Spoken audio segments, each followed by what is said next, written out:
What's up? Matt from Urchfab here. In today's video we're going to be looking at safety isolator cut-off wiring.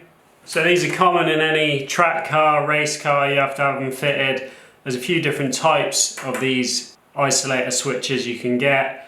This would be what was known as like the FIA type that you have to have fitted in any race car, and it's got some additional switching with these terminals here, as opposed to the sort of cheap battery isolator cards you see that just cut the main feed line, which is your big terminals here. So in the Mini I had an issue where the car would continue to run on after I'd turned the isolator off, so I'll go into what was happening with that. It wasn't actually related to any of this, it was related to the PDM, but I just thought I'd run through a few different ways that you can connect this stuff and a few things that people probably get confused about. With the FIA type switch, when the switch is on and this feed is fed from your battery to your main power feed, you've got a closed circuit across number 2 as well. This potentially would go to your starter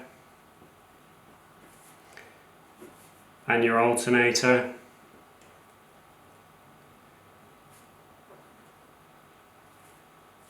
and also to your fuse board or whatever is powering everything in your car. That then powers all your switches, which powers all your auxiliary items, so potentially your ignition switch, which then feeds potentially your ECU, coil, fuel pump, etc. So if you don't have this secondary switching option in your switch, you can isolate your battery here. Once the engine's running, your alternator is obviously supplying power back to everything here, essentially feeding back the other way. So even though you've cut this switch, your alternator can then power back to your fuse board, continue power to your ignition switch, your ECU, your coil and your fuel pump. So once the engine's running, you can cut this battery supply off and everything will continue to work. So when your car is running, you could essentially take the battery out and it will continue to run. So what you need is, you need something that supplies your ignition, so your coil, your ECU, whatever it may just be one of those, has to be cut by this switch separately. Essentially, when you cut this, it cuts this connection here as well, so that will be coming back from your fuse board or whatever it is into your ignition switch. It comes out of your ignition switch across these poles to feed your ECU.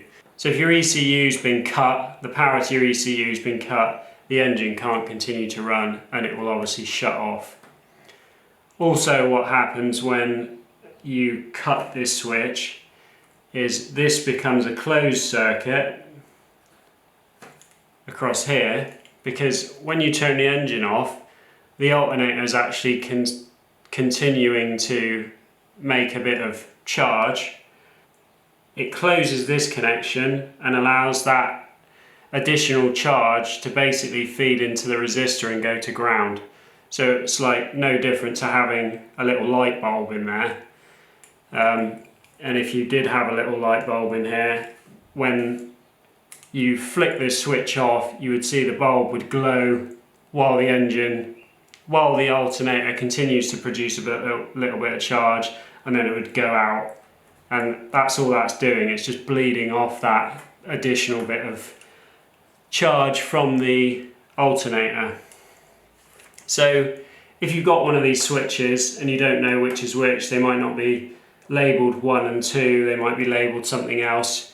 You need to verify obviously which poles are doing what. So when the switch is off, you want this to be a closed circuit, and when the switch is on and you've got a circuit coming across here, you need a closed circuit across here to obviously give power to your ECU. So on my car, I'm running a PDM, so I essentially remove this and I'm connecting my main feed wire straight into here. So this switch is then acting as my ignition switch. So if it's off, there's nothing here. If it's on, there's a feed to here. If there's a feed to here and it's on, there's a feed to here. I don't have it going to my ECU recoiler or anything. This comes straight out of here and it feeds my PDM. So this is just a switch wire telling the PDM to turn on. The main power feed, which is the big thick cable, which is this one here, is essentially coming around and feeding into the PDM like this. So this can have 12 volts on here on the main input, but it won't turn the PDM on, it won't become live until it gets a switched input across here. This is the main battery voltage, the big power input, and then it says connect the ignition input to a switch. In this case the system, all the devices are powered.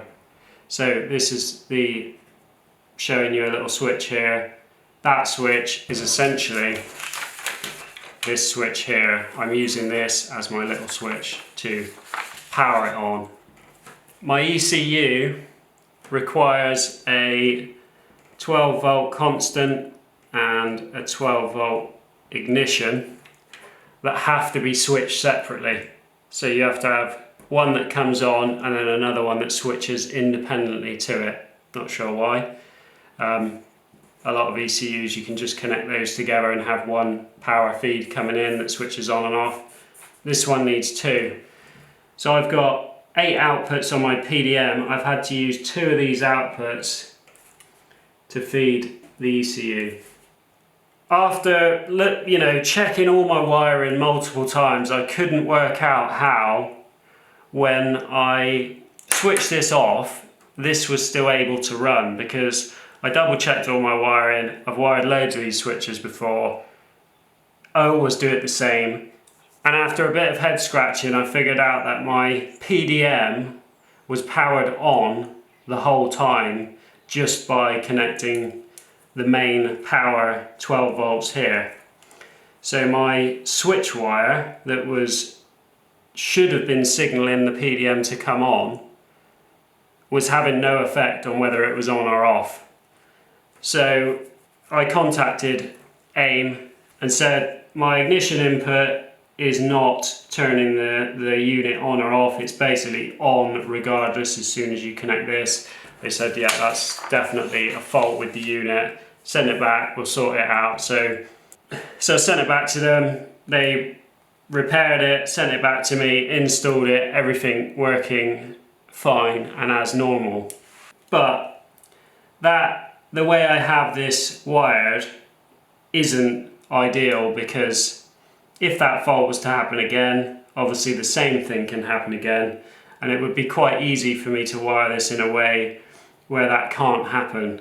All I need to do that is have this switched wire be my 12 volt signal to turn the PDM on. It's also going to be my constant 12 volt supply to the ECU.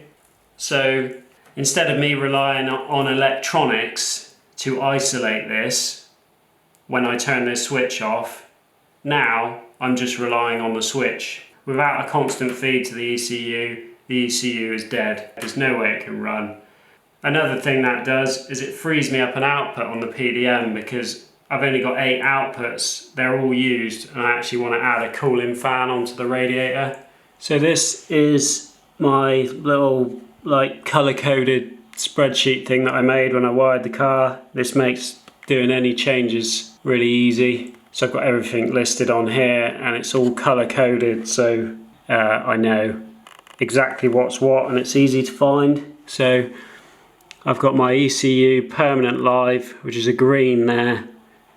And then this one, which is the ignition live isolator. The one that's marked live isolator is what's coming into the PDM to tell it to turn on. And I want to connect that wire to my ECU permanent live so that they're both fed from this live isolator. So all I need to do is take the green wire out of pin 11 and basically splice it into this red wire on pin 25. That's going to free up output 7 for my fan. And yeah, that's the great thing about a PDM. You can just switch stuff around and then change it in the programming to do whatever you want. The little plug that goes in is real easy to get the pins in and out of as well. So yeah, it should be a pretty quick and easy fix. Another little addition I've made, which has been really handy, is a starter button in the engine bay.